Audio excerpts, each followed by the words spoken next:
He wish he couldn't have done it. No, he knew he should not have done it. But that was the decision that he made. Now, I am a forgiving person, but there's a difference between forgiving and forgetting. Forgiveness and justice are different.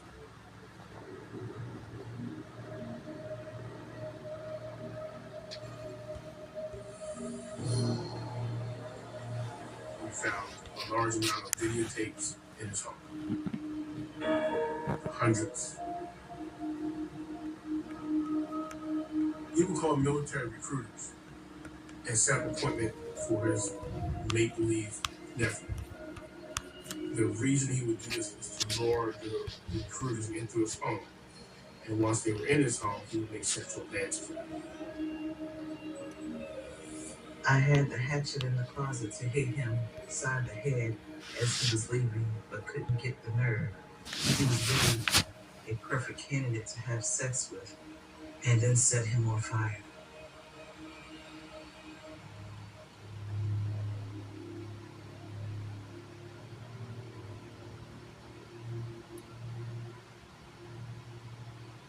I don't even know what to say. This is sick. He was always progressive. It shows that we don't know where he would stop, or if he ever would stop. Some of the tapes were full of videos of Metro bus drivers. We didn't understand what was going on at that point.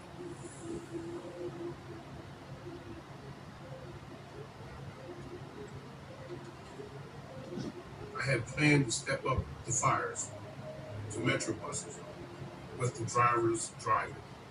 Whatever plan I came up with, it had to be very quick, and I needed a way off the bus when I set him on fire. It would take some nerve, but when I want a fire, the person, place, or thing, I won't rest until it happens, no matter what the risk. That's straight evil. To set a person on fire, that's an evil to that person.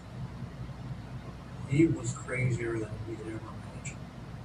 There's a lot of lucky Metro bus drivers walking around to this day because we died.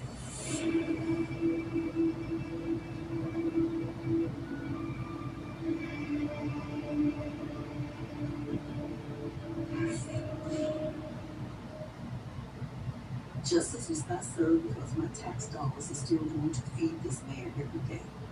It's not acceptable to me.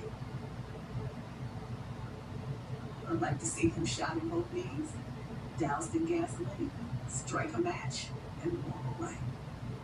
I would rather see him have death penalty.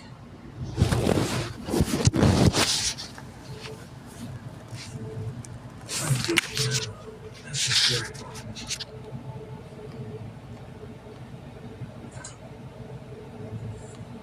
The U.S. will still have urges to set fires.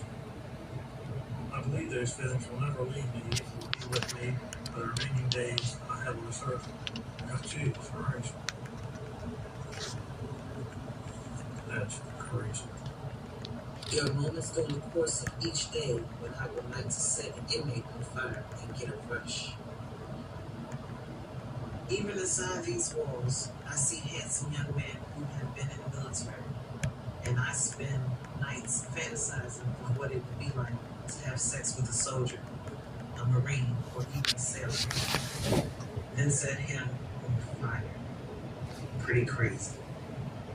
I don't really agree with the death penalty, but he's one who deserves it. He's a very scary person.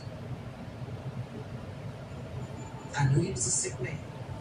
I didn't know he was as sick as I learned today. I didn't know that he was a predator.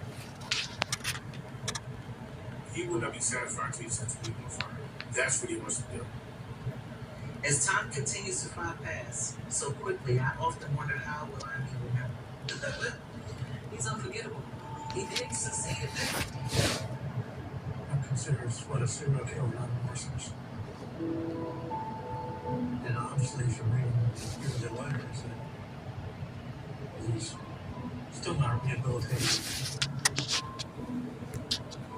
Scary to think that people expect this world. Thomas Sweat to me is an individual that's a monster. He had no regards for anyone else but himself. Serial arsonist, serial killer, Thomas Sweat was a dangerous man.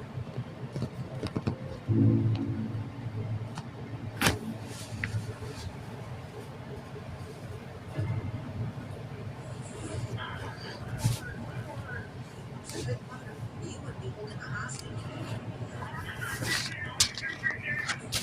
Essentially passing from the blood loss. It wasn't just a hostage situation. Something else is going on.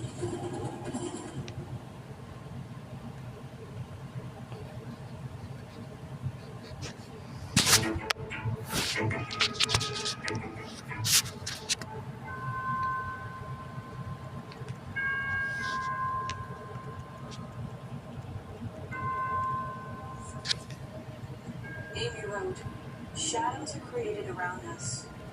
Whenever something or someone blocks the light, we are created to live in the light. He is calling me out of the darkness. Turn toward the light and the truth."